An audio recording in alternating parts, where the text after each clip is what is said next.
Have you ever felt a shiver down your spine while walking through an old house, convinced a ghostly presence was near? What if that feeling wasn't a spirit, but a carefully crafted illusion designed to control you?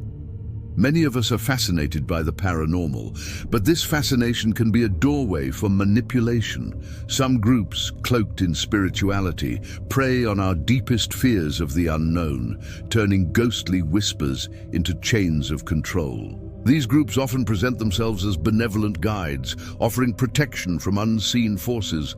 They might conduct cleansings or exorcisms that feel deeply spiritual and empowering. But psychologically, this creates a dangerous dependency.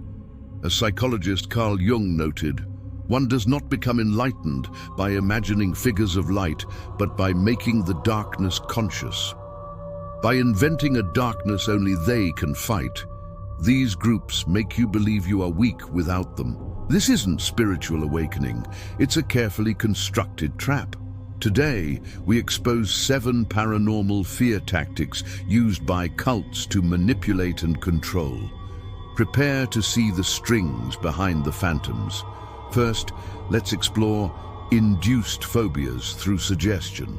This is when a leader repeatedly tells you that certain objects, places, or even people are haunted or cursed. They might say a family heirloom carries a negative spirit, or that your childhood home is a hotspot for dark energy.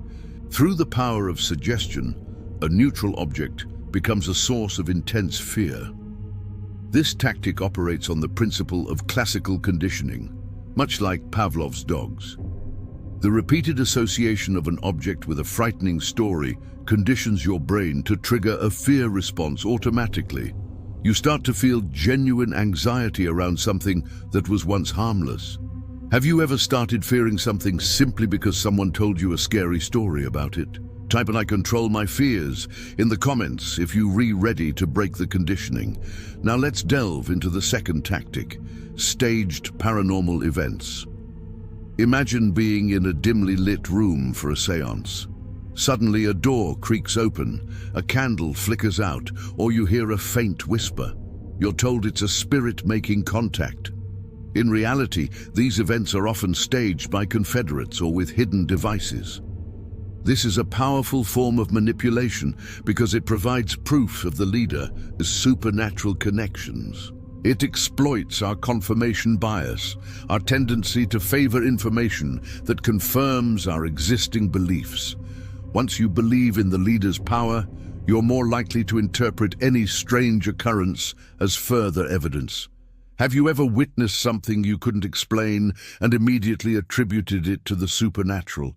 To reclaim your perception, comment, "I seek the truth."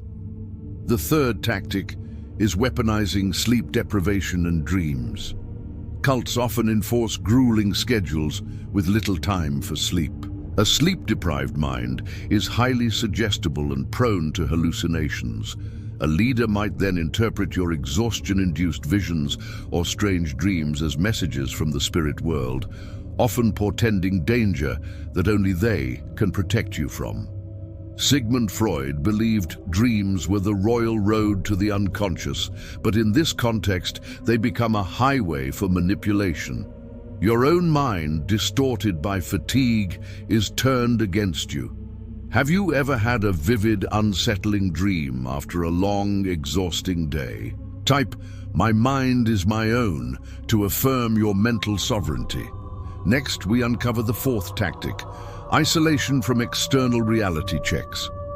These groups systematically cut you off from friends, family, and any outside information that might contradict their narrative. They'll tell you that outsiders are unenlightened or even possessed by negative entities, making you fear contact with them. This creates an echo chamber where the cult's paranormal worldview is the only reality you know. Social psychologist Leon Festinger's theory of cognitive dissonance explains this perfectly. To reduce the discomfort of being isolated from loved ones, you're more likely to double down on the cult's beliefs, convincing yourself that you made the right choice. Has anyone ever tried to convince you that your loved ones were a bad influence? If you believe in the power of connection, comment, My support system is my strength. The fifth tactic is the misinterpretation of normal sensory experiences. Our brains are constantly filtering sensory information. Sometimes we experience auditory or visual illusions, like seeing a face in a pattern or hearing a faint voice in white noise, a phenomenon known as pareidolia.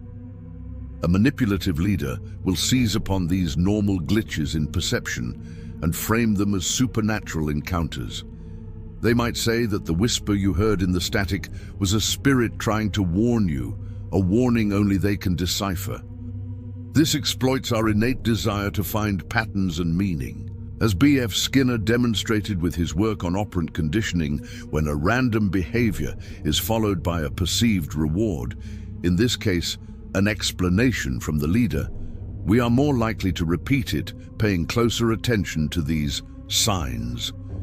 Have you ever misinterpreted a random sound or shadow as something more?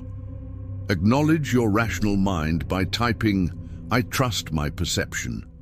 Moving on to the sixth tactic, the illusion of special knowledge, or Gnosticism. Cult leaders claim to possess secret ancient wisdom about the spirit world that is unavailable to the general public. They create a tiered system of enlightenment where you can only access deeper truths by showing more loyalty and devotion, and often by paying more money. This taps into what psychologist Alfred Adler called the striving for superiority, our inherent desire to feel special and overcome feelings of inferiority. The promise of exclusive spiritual knowledge makes you feel chosen, part of an elite group. This perceived status makes you reluctant to question the leader for fear of losing your place in the inner circle. Have you ever been tempted by the promise of a secret that would change your life? Declare your independence by commenting, "My wisdom comes from within." Finally, we have the seventh and perhaps most insidious tactic: emotional exploitation through cold reading. Cold reading is a set of techniques used to imply you know much more about someone than you actually do. A leader might make vague, high-probability guesses about your life. "I sense a loss in your past that still brings you sadness." Or, "You're worried about a loved one's health." When they get a hit, they elaborate, making it seem like they have a psychic connection to you or your deceased relatives. This creates a powerful emotional bond and a deep sense of being understood. They are not talking to spirits.